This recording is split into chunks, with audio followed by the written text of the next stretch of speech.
The next panel will be moderated by Dr. Frank Furedi, author, Emeritus Professor of Sociology at the University of Kent, and Senior Research Fellow at the 21st Century Institute. Gentlemen, the floor is yours. Right, thank you very much. I don't see and know everybody by their face, so I might make a mistake, but basically, this is a very interesting discussion because almost every other item on the agenda is about issues that you could have discussed 20, 30, 40, 50 years ago. You could have debated, sort of opinions versus facts. You could have debated censorship. All these things have been around ever since the press kicked in the 18th, early 19th century. But this discussion is a little bit different. I mean, I'm old enough to remember when the world only had a printed press, when there was no digital press and then no digital media. And a lot of young people that I talk to cannot conceptualize, cannot imagine a world where you only have sort of printed paper that you're reading. So what we're discussing here is really quite important because it's a relatively new, by new I don't mean yesterday, but I mean relatively new problem that we're confronted with. One of the things that is really important to understand is that certainly in Western Europe, the press feels under tremendous amount of pressure. In England, where I live, for example, the only really profitable newspaper, the Daily Mail, has just decided to cut back quite seriously and get rid of something like 25% of their costs, which includes a lot of staff. The Murdoch empire, which is one of the largest sort of print empires in the world, has decided that given the pressures that they're under from the digital media, they're going to somehow alter their very business model. And even little things. I was in Brussels recently, and I was talking to my press contacts who've been writing for the Belgian press for ages and ages, and they were all making the point that, and they were complaining that these days when a politician in Belgium wants to brief a journalist, they don't go to the daily paper in Brussels or in Antwerp or anywhere else. They go to Politico, an online journal, because Politico is much more relevant and much more people read that. So in a sense, what we're seeing is a very interesting development that we should really explore and understand. Now, we have a very versatile panel that encompasses different parts of the world. We have our first panelist is Sam Leith, who writes for the Spectator. I think he's the literary editor. And Sam is a really important person in England insofar as he's one of the few people that still takes the reading of books seriously. It's become a bit of a lost art at the moment. And when you read book reviews, you get the impression that the same people who writes them in Los Angeles and then hands them out to all the different newspapers. But Sam, and I think you write for the Spectator, is still sort of quite different in that respect. We have Dr. László Szabó. Hello, László, who I've just met, sort of for the first time. He's a physician and businessman, politician, and diplomat, and he's also the president and CEO of Mediaworks Hungary. I'm really very interested in what he's got to say because the whole media landscape in Hungary is quite different, very, very different than it is in Western Europe and, or in the Anglo-American world. Then we have Julius Krein, who is the editor of American Affairs. I wholeheartedly recommend anybody in this room who hasn't read American Affairs to have a look at it. I think it's one of the most serious, theoretically reflective magazines or journals that are around.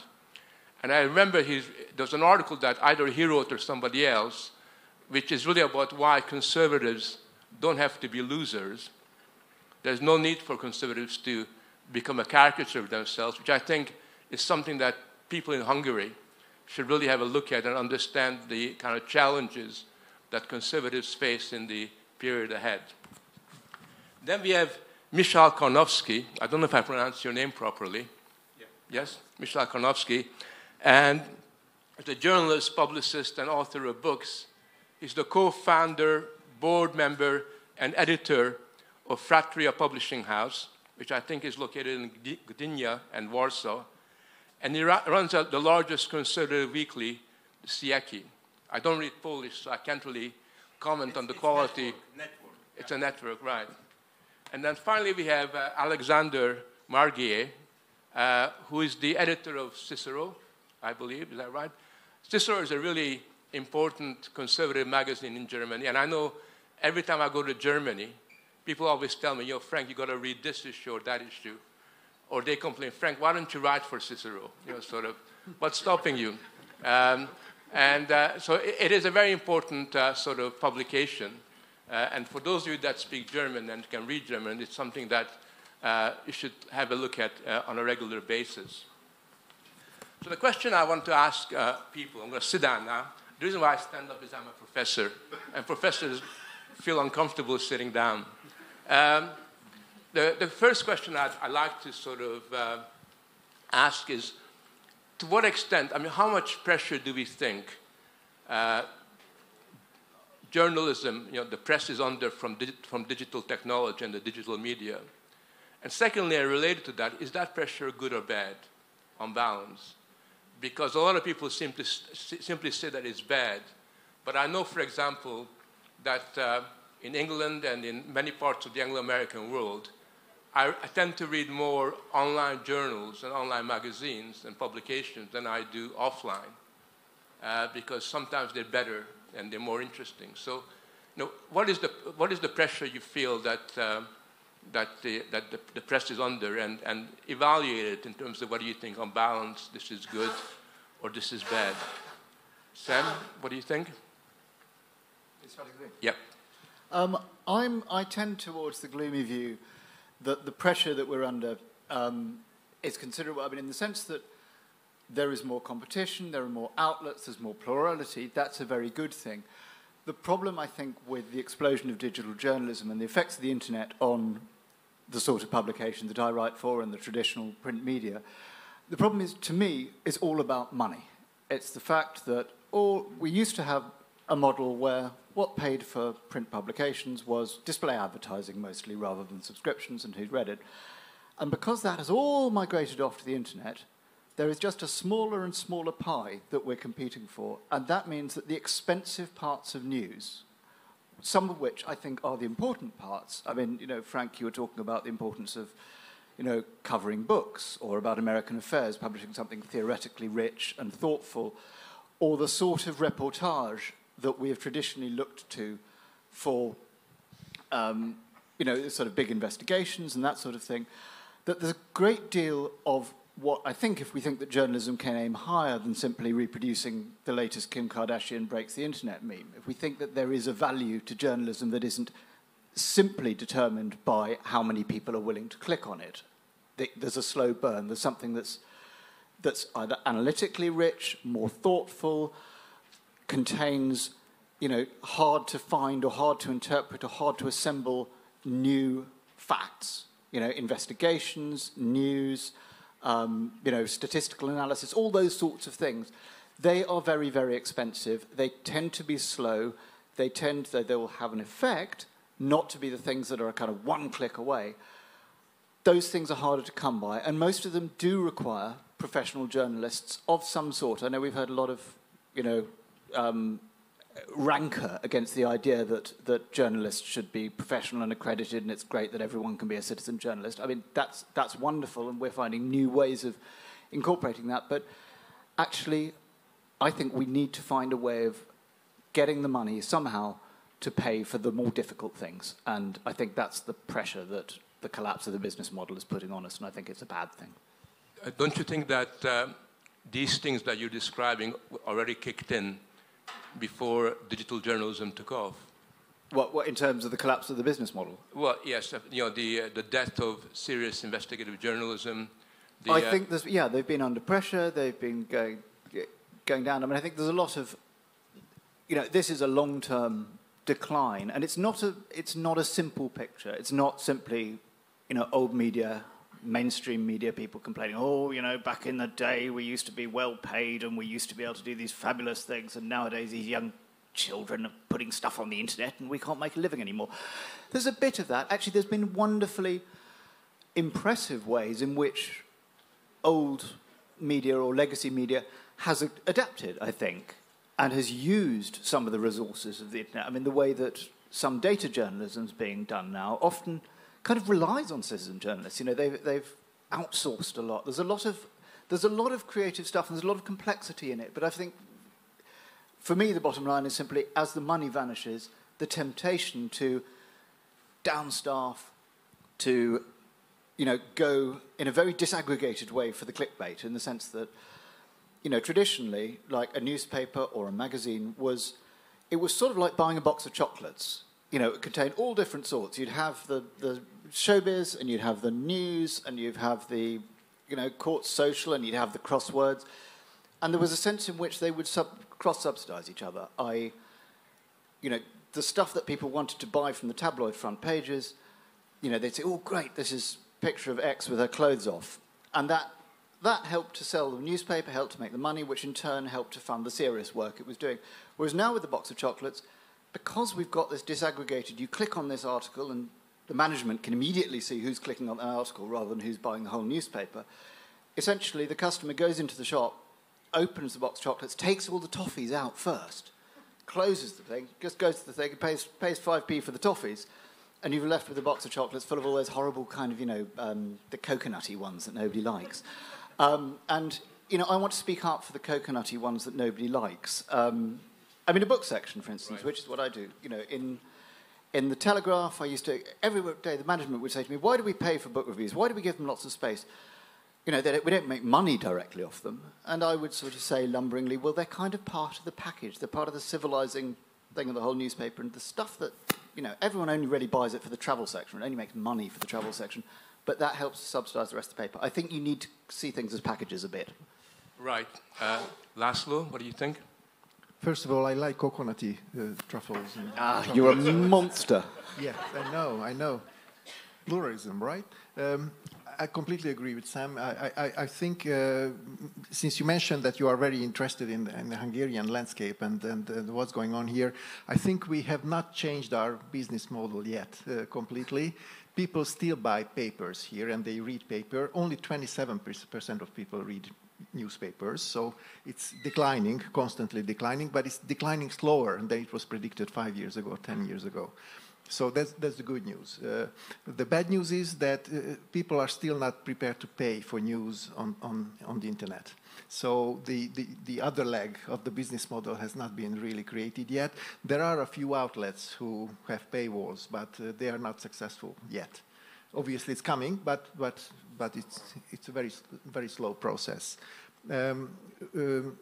When I became Deputy Foreign Minister in 2014, I was shocked to see that approximately 90% of all media combined was 90% of them was left liberal, and about 10% was conservative. So it's a shocking number. And now that the landscape is after 3 successful periods of conservative government, now the landscape is about 50-50, which means that everyone in the liberal world is concerned about the freedom of press in Hungary, which is quite interesting, right? And numbers can prove this. And it's fascinating to see that although we are very stable frontliners on the conservative front on paper, in print, in digital media, we have not been able to be as successful as the left liberal press. Why is that? It's very hard to tell. Are we improving? I don't think so, not at this stage. But this is a constant struggle. And when it comes to this new world of political correctness and the forces that are behind the digital access to people, I actually feel censorship. So we feel it on our skin. We have to be careful about the algorithms that are leading our viewership.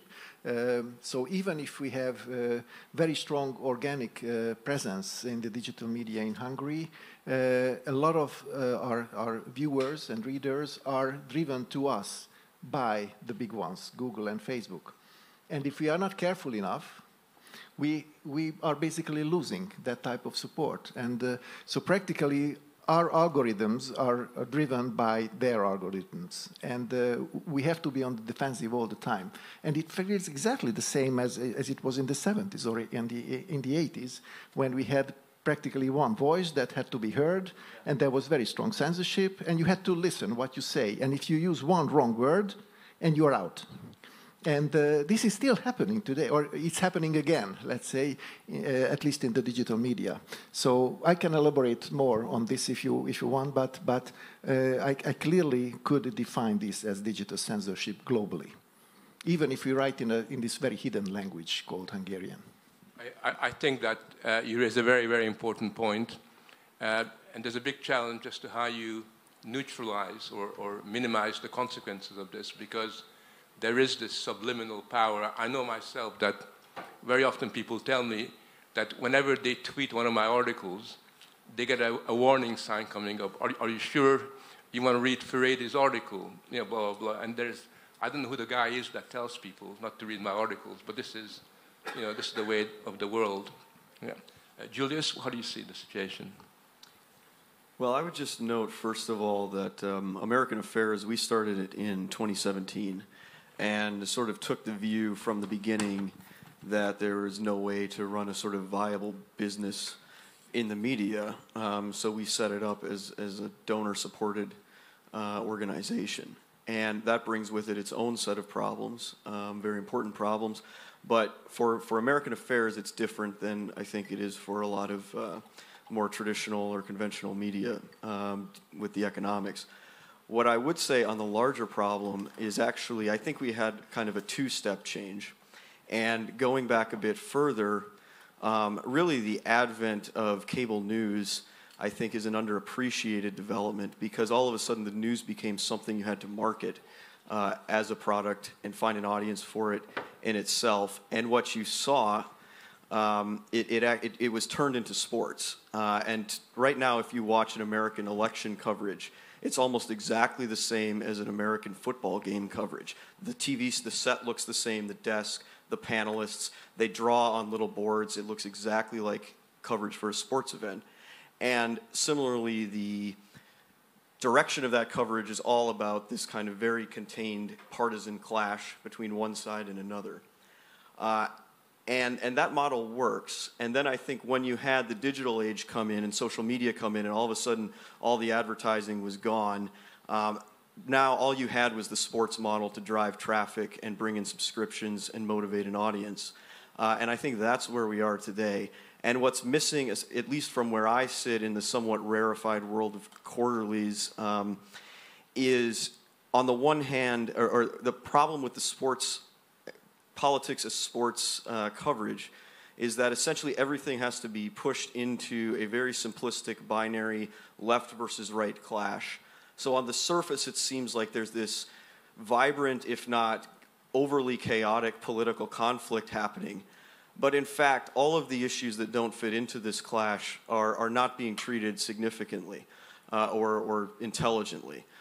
So the major problems in the United States over my lifetime, from deindustrialization to foreign policy failures to the housing crisis to, you could say, the monopolization of tech itself, these were all bipartisan developments that involved both parties and people from the right and left and went all across civil society and everything else. But that part of the issue cannot really be treated seriously in mass market media anymore. And what we see in American Affairs is this extreme separation of serious policy, which is now almost entirely the province of lobbyists and technocrats, and kind of large-scale culture war or mass market fighting, which is what the public is given to do. It's like a big circus, but it actually very rarely interacts with the real policy world. And so for us, that's the most conspicuous phenomena, and in my opinion, the most troubling one. And you don't see a way of bridging this chasm between, the genuine policy-oriented debates and discussions and the sports model type of journalism you describe? Because otherwise, we are writing off the vast majority of the American population. Yes, and it's not just that you're writing them off, but democracy has sort of been inverted. The high-minded theoretical models, you have this bottom-up push of ideas and solutions and issues, and this drives the government and politics. In practice, what you actually have is a tiny group of lobbyists and billionaires and other things manipulating the grassroots and using the popular media to create all kinds of confusion most of the time. Is there a way to bridge it? I mean, certainly in theory there is, but under the current economic models, it seems extremely difficult. And, you know, in the past, as we were talking about, because of the classified ads and everything else, media could subsidize some of this harder stuff, you know, the eat your vegetables parts of the coverage. And if there was a problem, you know, one way to summarize this, and I'm copying from Matt Taibbi's recent book, Hate Inc. here, is the media model went from sort of manufacturing consent, title of a famous book, and of course that carries with it some of its own problems, to sort of manufacturing conflict or pseudo-conflict. And, you know, unless there is a new economic model, that it's, you know, honestly, I don't see how it could happen without government support and government intervention in some way that would allow for a different funding model or at least changing the incentives. It's very hard for me to see this dynamic changing. Michał, can you talk about the Polish situation? Okay. Okay, but let me start from confessing that I remember the printed press as well, only printed press. So young. Sorry. Yeah, but my first job as a young schoolboy was in the local newspaper in Poland, Gazeta Olsztyńska, a newspaper from Olsztyn, and there was a magazine for the youth, and I was taking part in it, and I remember these typewriters and the whole, you know, the big room with this noise. And my first editor-in-chief then gave me once an advice, because as a young journalist, of course, from time to time I was asked or forced to cover the story like renovation of the roads in the city in the middle of the night. And after the fifth consecutive action like this, I made a complaint. And he told me, Michał, remember, I know that journalism is really hard work, absolutely extremely hard work, but it's always, remember, always better than job. And there is something in this. Of course, we are complaining a lot here even, but please notice, now we have more editorial offices, more journalists on the market than ever in our history. So in some way it works. Maybe the quality of this is not as good as we want, but it is. And coming back to advices, now I'm giving my journalists, because I'm the board of the member of the small company in Poland, but we publish weekly, we have several websites. We may say that we are the biggest private conservative media platform in Poland. But I always ask my journalists to remember and to observe in what way they, their families, their children are using media. What do you read? Because we can't expect that people will read the articles which are not interested for us, which are boring, frankly speaking. So sometimes I observe, you know, journalists working in this serious paper printed newspapers, not reading them. And this is the truth. You know this. You know this because all of you use mobile, and we can't avoid this truth. And trying to asking to give the answer to this, the main question, yes, of this panel. Frankly speaking, sometimes I am accused of being this pressure on the publishers, because we are from the internet. 11 years ago, we started as a group of journalists. There was a kind of a purge in Poland after Smolensk tragedy. Our own company. We had only our savings. And it was a huge opportunity. Internet gave us a huge opportunity to go through this post-communist system in which everything was blocked. Because as Zoltan mentioned during previous panel, after the collapse of the communism, all the newspapers or the weeklies or the televisions were sold to the journalists who've been working there for years. So after it was a huge chance for us, and then we decided to publish weekly as well, to go to the print. But we use, and maybe this is the answer, we use the internet as a way by which we may promote our printed edition, and this is a kind of a network, and we work in very special way because we have 15, maybe 20, it depends, of course, journalists who are obliged to work on all of these areas. I mean, internet, print, and we have a small television as well. And I have to say that it works. So. Of course, social media is different kettle of fish, I would say. I do agree. It's completely different, and this is a huge danger.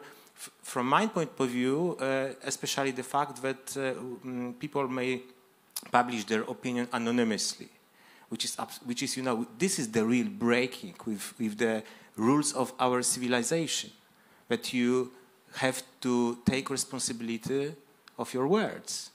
And I know that in the ancient times, of course, people were able to have the right to write something on the walls. But now there are anonymous accounts with hundreds of thousands of followers being able to accuse everybody of everything without basic responsibility. From my point of view, this is main threat, and for us, the main pressure which comes from the internet is associated with insults. Because we might, as a journalist, as a public figures as well, might be insulted in awful, terrible way without any cost for the person for the people who do it.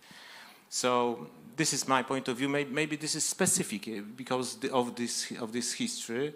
I would say that in Poland you may find on the internet everything what you want. Reportage. I don't see this kind of risk that we lose something. I would say that Polish media are now better than they were, more democratic. You can find every kind of voice, even using your remote, your television. Of course, internet is obvious, the same print. So sometimes, of course, we hear that, the old good times when every journalist agreed with other. Yeah, when there was a calm, when there was a peace. Okay, but this was the peace for the left side, for the left wing. For the right wing, it was the time when we hadn't our voice. Yeah. Just for a historical record, the journalism of the 18th, 19th century was often conducted anonymously. That was seen as the norm. But I know. But not only that, but the insults and the pornographic, words and phrases that were thrown at the aristocracy and everybody else really reminds me of what's going on now, except without the power of the digital technology. But I want to come back in a second to the point you make when you said it works, because at some point we should discuss what works as well in this very complex, difficult situation. I can just turn to Alexander for a second. Germany is really interesting because, to my surprise, of all the countries that I know, it's got the most conformist media. I mean, it is an extremely, you would imagine that there would be the classical old tensions between left and the right, between social democracy, the CDU, all these things would reflect themselves. But Germany just seems to be like utterly predictable. I kind of agree with you, Frank. I have to put a few things straight first, because I was introduced by you as the editor of a conservative magazine. I wouldn't even consider Cicero a conservative magazine. Classical liberal, or? Yeah, well, I think we just have a pragmatic look on politics. And there was this kind of framing that started in the year 2015 with the migration crisis. And that was the moment, and we were the only, no, not the only ones, but practically the only ones in the mainstream media that did not like, you know, most of the medias had this kind of, in Germany it was called Willkommenskultur, welcome culture. So seeing like 1 million people rushing in to the country, not knowing where they are from, not knowing who they are exactly, not knowing what they want, are they migrants, are they refugees? No one exactly knew. So we were practically the only ones who said, no, look, this is going to cause problems. And just by saying that, the other media said, oh, Cicero is like, conservative or even right. I wouldn't consider that being right, just to just to say that a few things will cause another few problems. That's it. And the other thing is that I'm not only a journalist. I started out as a journalist, but I'm also an entrepreneur, because we made like 5 years ago, we did a management buyout with a colleague of mine for the two magazines, like Cicero, political magazine, and Monopole, which is art, contemporary art. And that used to, that belonged to Ringier. I think you know Ringier here in Hungary also for Blick. And they were not really successful because I think those two magazines were too small for a big company like that. So they wanted to get rid of it, and we did a management buyout. So, and you have to know that Ringier made losses with these two magazines like around 2 million euros each year. So our main goal was to be profitable. And believe it or not, we achieved that, so we are profitable now. We don't lose money anymore. And also with the internet, we have like Cicero, the Cicero magazine and the Cicero website, also the same for Monopole. And in the beginning, it was just to showcase the magazines. But that turned into more or less news and opinion channels that you have like to feed all the time, which is work. Yeah, in fact, it's work usually. I would have to sit here with my mobile phone to see what the colleagues are doing in Berlin. And we were the main problem I think that we had in Germany was that practically all publishers in Germany thought that it was a good idea for more than 20 years to like put everything that they produce, the information articles, for free in the internet. So practically all the people were used to having that for free. And that's a big, that's like, it's really difficult to tell people, no, it's not, because it's not, it can't be free. We're not an NGO. We have to make ends meet. You say, yeah, we have to make ends meet. And so we are working now since 2 years or so with the paywall. And it works. I mean, that's the incredible thing, that people are willing to pay for content. I mean, it's not millions, and we're not making millions. But this is, and we really didn't know in the beginning if this would work. So probably there's a demand also for what we produce. There's a demand for, let's say, pragmatic view on politics. And we have a collaboration with, I think he's known here in Hungary. He's known better than in Germany. His name is George Friedman. You know George Friedman for sure. He was born in Budapest, and he used to have Stratfor, and now he has a think tank called Geopolitical Futures, with very good analysis, and we collaborate with him, and I can see by the reactions of the people that they like this kind of pragmatic approach to politics, and this is, I think, this is maybe the part of our little success story. I'm very impressed and pleased that you've managed to do that, because almost every journalist I talk to in England anyway, but also in Western Europe, always poses the question, can we get the people to pay for the news? And that seems to be echoed all the time. And I know that certainly in Britain, but elsewhere, a lot of really good publications are struggling, are kind of trying to find ways and means. So perhaps we can look into this a little bit deeper. I mean, can we, replicate what you've done? I mean, is it the case that you succeeded because you got a very specific target audience? I think who's so. Who's motivated? I think so. It's kind of unique because, as you said, I mean, the German mainstream media is pretty mainstream. So you have everything. You have the same, more or less. No, you don't have the same everywhere, but it's very. It's very like green leftist, and which is fine. I mean, that's fine. Some of my best friends. But as I said, there seems to be a demand for another approach to politics, and it really depends. I think it's the quality. If you have quality, you can ask money for it. I mean, and people will pay for it. That's right. it. It's pretty simple, probably. Sam, what do you think? How does the Specky do in that respect? Well, the Specky does okay. I think when you're talking about whether people will pay for stuff, it depends very much what you're selling. And I think certainly looking at the UK media scene, there's no one-size-fits-all. So something like the Daily Mail, which, as Frank points out, is probably our only business successful proposition as a media organisation, they're selling fundamentally breaking news and gossip. And they sell a lot of breaking news and gossip, and they sell it internationally online, and they give it away for free. Other publications simply have to rely on having The Guardian looks for a sort of donation model, and it's backed by a very big trust, which allows it to be unprofitable.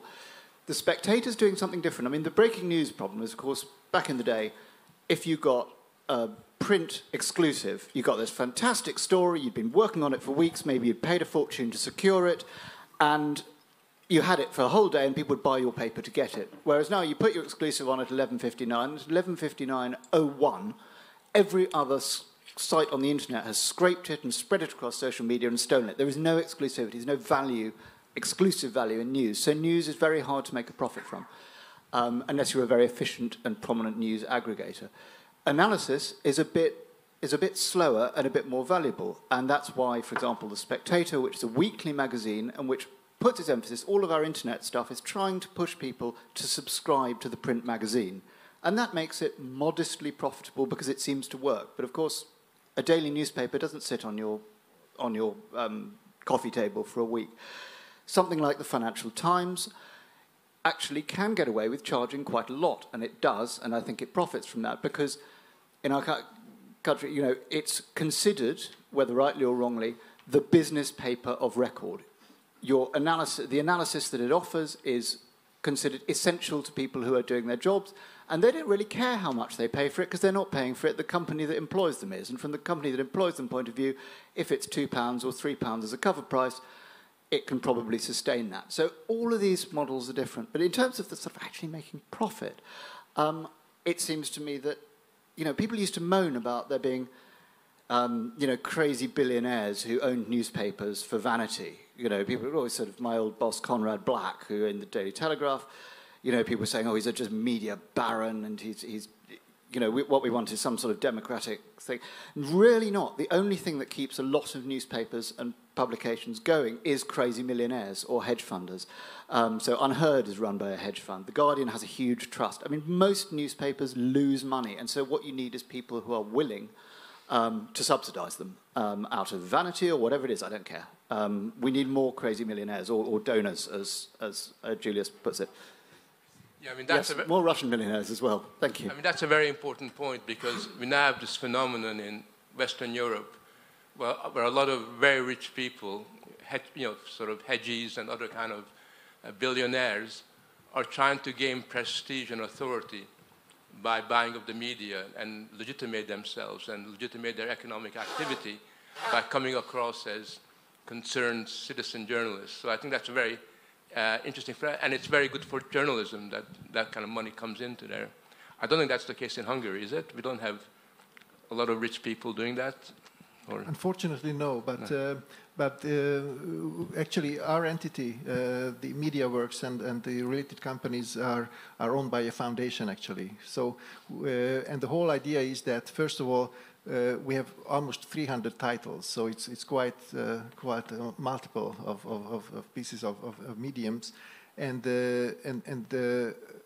where we try to be economically meaningful is as we consolidated the back office and the administration and all the related functions, practically this can save a lot of money. And this way, with a balance of mass media and serious political content and TV and radio, we are able to manage above the surface, but it's not an easy job to do. When it comes to influence on the media, we actually see quite a lot of foreign funding coming on the left liberal side to the country, which is quite interesting. We don't see that, unfortunately, on the conservative side. But again, life is not trustful or truthful all the time. When it comes to the previous topics, I would like to mention that we are still struggling to find the real business model of media. It's very clear that Hungary is getting better at on the internet, on becoming more relevant, more quick, more responsive to what's happening, and the print clearly is more becoming a space of evaluation, editorials, opinions, analysis, and this is clearly something people are prepared to pay or continue to pay. But again, on the quick side, on the responsive side, what we see is that the competition is not really about being quick because the news are everywhere. How you can be more unique, more interesting, and more on the spot, how you find your viewership. This is basically one of the challenges we find, and we still don't have all the answers, unfortunately. But it's very clear that being at hand is very important. Hungary, even though again print is still there, 69% of people are reading their news first on their mobile phones already, but only 10% of people are prepared to pay for news. And I think this will be a long struggle, and being unique, being strong, having a profile in the mindset of readers, this is something where we have to develop. And of course, we have to be more courageous in building faces in the media, and some of the journalists will have to become influencers, just like in the US. I think more and more good quality, strong journalists have to become influencers, even if they don't like it. They even hate the word for it. But unless you have a face and people look out for you and start following you on social media, you won't be able to grow this business further. Yeah, but if I can, for example, in our editorial office there is a strict ban for journalists to be too active on social media, because sometimes we are telling them, okay, maybe Twitter commercial should pay you. Because this is the mistake I think the journalists do, being so focused on the social media that their own product is not attractive. We don't allow to publish our articles in any other place. Of course, we are asked very often by huge media companies, okay, let's collaborate, let's share something. No, we want to be, and this is, in my opinion, we see 3 examples of this. This is the model of the journalism in the future, of the editorial office. I think to be a beacon, to be a lighthouse, which is on the ocean of the information and we observe the attention crash among people, and tired people are trying to find some beacon. And if you are prepared, if you are able to offer it to them, to produce something like this, it can't be too expensive. In my opinion, then you win. I think the Spectator is as well this kind of the model. Yeah. I mean, László raised a very interesting point, which is the journalist influencer. There's a danger to that when you have celebrity journalism, you do begin to lose sight of the dynamic. Somebody that I know really, really well, very close to me, spends all his time watching how many hits different journalists in England get. So he'll know who gets the most hits on the Spectator, and he'll know which, Not me, unfortunately. I can tell you afterwards, sort of. And he'll know all these different things, and it's interesting because it then means that individual journalists can become more important than the whole magazine itself. I mean, Julius was talking about, you were reading Matt Taibbi, who's got an incredible following in the United States. There's Barry Weiss, and there's all these individuals, sort of who are really, really powerful. And it's worth thinking about what does that mean for journalism, and it's the journalists rather than the entity, the magazine or the newspaper that is really followed by people. Because that's what people, especially intelligent people, that's what they're doing. They're following individual journalists rather than the magazine. I think this maybe goes to a point that Julius made about the manufacture of conflict, the idea that newspapers and media outlets. I mean, one of the shifts of the digital age is this one. I remember interviewing the founder of BuzzFeed, Jonah Peretti, some years ago, and he said, look, the way we organise our site is by a social and emotional logic rather than by the traditional news, sport, whatever. So it's what the hell, yuck, wow, grrr. Those were the sort of categories, and that what spreads therefore is emotive, which is why I think the culture wars has become so sort of entrenched in journalism, and the idea of following commentators rather than news outlets, because we know what goes viral on social media or on Facebook. It's emotion, and you don't really generally find that in straight news. You find it much more in, here's the columnist who's going to say the thing that's going to make you angry, and here's the person on the other side who's going to... So, I mean, all these kind of entirely artificial, notional shadowboxing battles about wokeness or the rise of fascism, depending where you're standing, they're good business because they're emotional, they're comment-led, and they're personal, and they go well on social media. As Julius points out, they ignore most of the important issues. Julius, do you want to come in on this at this point? It seems to me that, on the one hand, you see every intelligent person basically leaving failed institutions. And there's a benefit to that when you have extremely dysfunctional institutions. And it's good that, say, Glenn Greenwald, frankly, was forced out of the institution he founded, but he still has his own voice. I do worry that you still need institutions for something, and there hasn't been any way to replace or rebuild the failed institutions. You've just found lifeboats for people that are escaping them. And at the end of the day, you need an institution. And the other thing, when you talk about the viability of these business models, I have made the argument. You can make the argument that most of the internet platform businesses, they're largely disaggregation of profits from production via taking advantage of peculiarities of intellectual property and so on. And unless you actually change that dynamic, I think you may be able to sustain a Substack for a few people and maybe they're a small supporting staff. But unless you do something like what Australia did, which is at least attempt to force Facebook and so on to pay royalties to the local newspapers, and they reach some kind of settlement.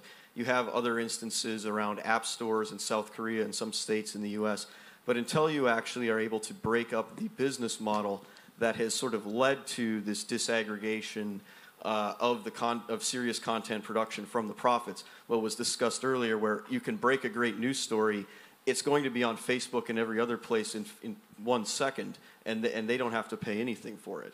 And I think the only way, until you can address that question, which almost certainly involves a change in policy and intellectual property, I think it's very hard to really build healthy institutions. Yeah, I think that's probably right. I don't think we should go into that in a lot of detail because that's like a separate panel, I would imagine.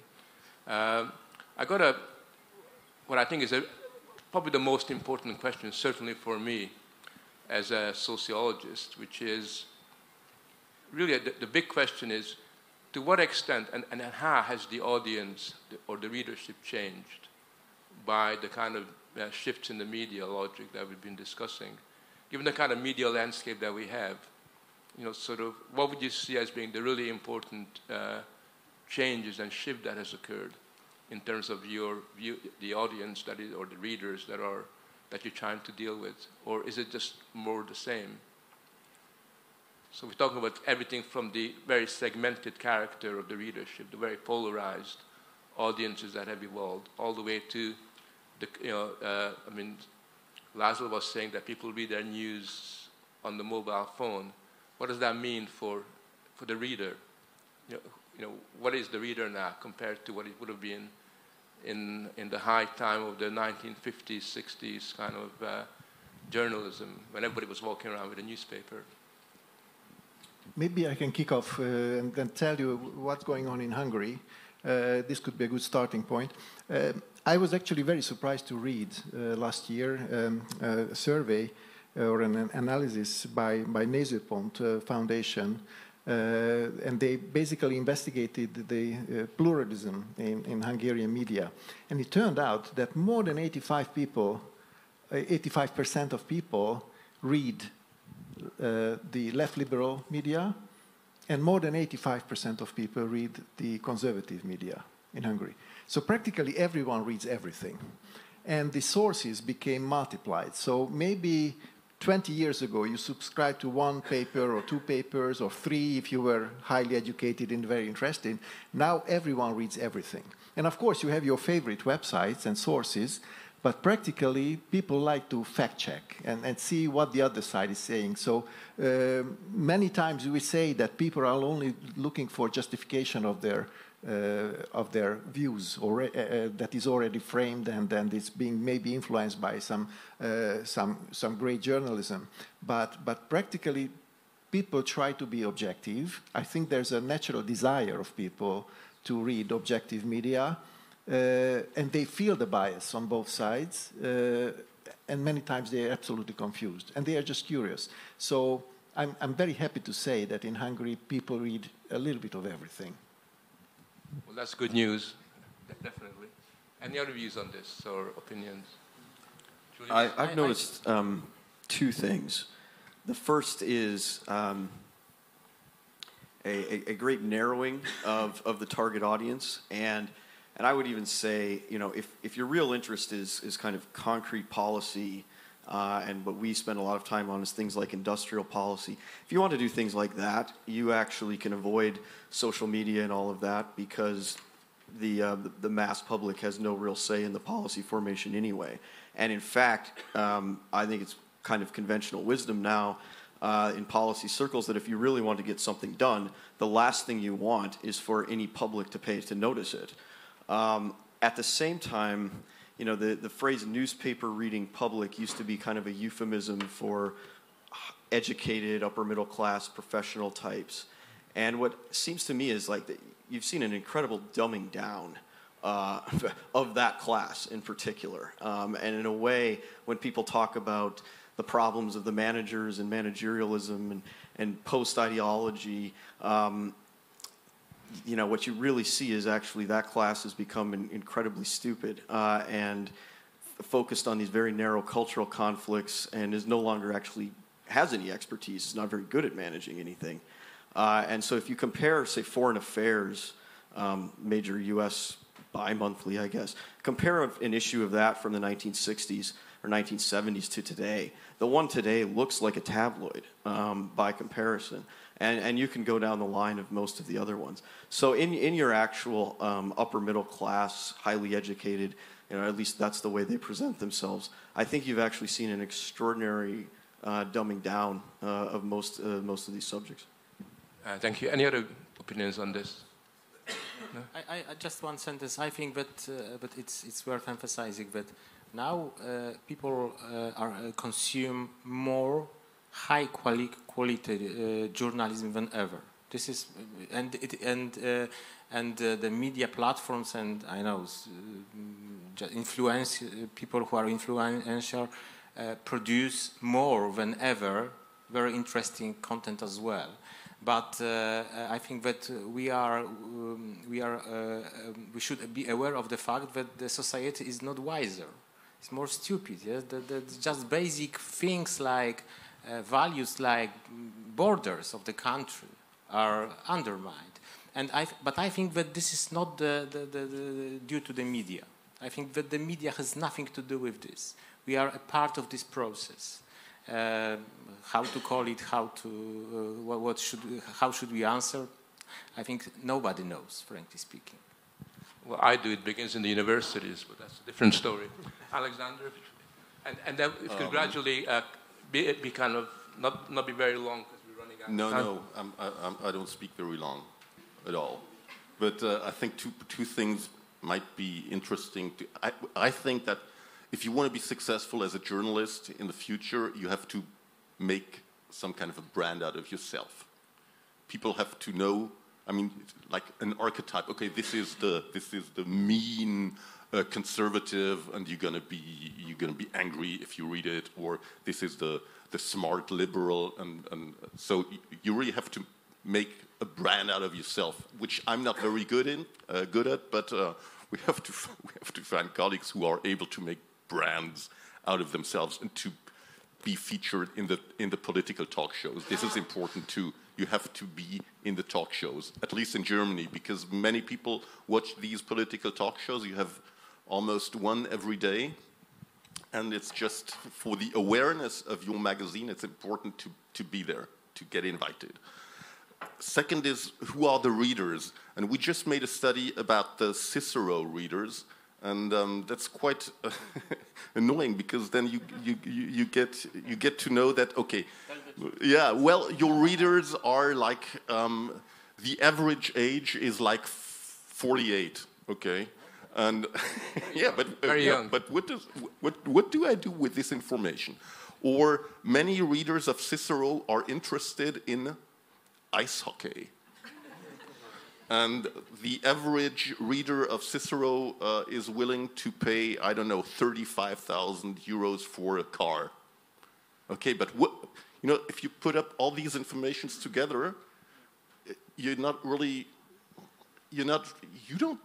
know more than before. So the best thing might be do what you think is good, and then you will be able to convince the readers. Another thing is, I think, which is important, and I have to mention this, it's we have a high percentage of female readers. Now you could say, okay, what does it make a difference? I mean, what's the difference if you're a female or a male interested in politics? But I think it makes a difference, and I think it's important to have female journalists in politics. You need female journalists, and I'm it's not of my business, but if I look at these panels here, it's mostly men. You know? How do you know that I'm a man? I mean, you're assuming quite a lot. I think you define yourself as a male, probably. Sorry, that's presumptuous. But to me, it would be important to have female journalists on panels like these. Right. Thank you. Any final points on this? Just very, very briefly. I think the point that László makes about finding that people on both sides of the political divide read the opposition as well. That's something that has happened through social media, because people who agree with what you write will share it very widely, and people who hate it will also share it very widely, which is encouraging. But on the other hand, if they're sharing it, does that mean they actually read it? Well, no. On the other hand, all the statistics show us that people share things when they've read the headline and haven't read the rest of it. It's one of the joys of social media. We know this. So yes, that's all I think I have to say about audience. Quickly. Okay. Julius, finally, anything? Only that I think in a lot of cases, people that hate it share it with other people that hate it, and people that like it share it with other people that like it. And at least in the U.S., you have less and less overlap, and the result has been that news media no longer feels much of a need to correct itself when it makes mistakes, because its audience doesn't really care. On the flip side, though, I think there is a phenomenon kind of, and there's a name for this, but I can't remember, where things that get banned or canceled, that in itself creates attention to them, and things that are really hated, some people will go check it out, and the most intelligent people will make judgments for themselves. So there is maybe a beneficial selection in the sense that the people that do follow these mobs and actually do the research for themselves will find other more intelligent people. But I think on the whole, the phenomenon has been you actually get less sharing of opposing views. Right. I didn't take the audience because I couldn't find any questions, but we're over the time anyway. Can I just end by just thanking all the panelists for their really stimulating contributions.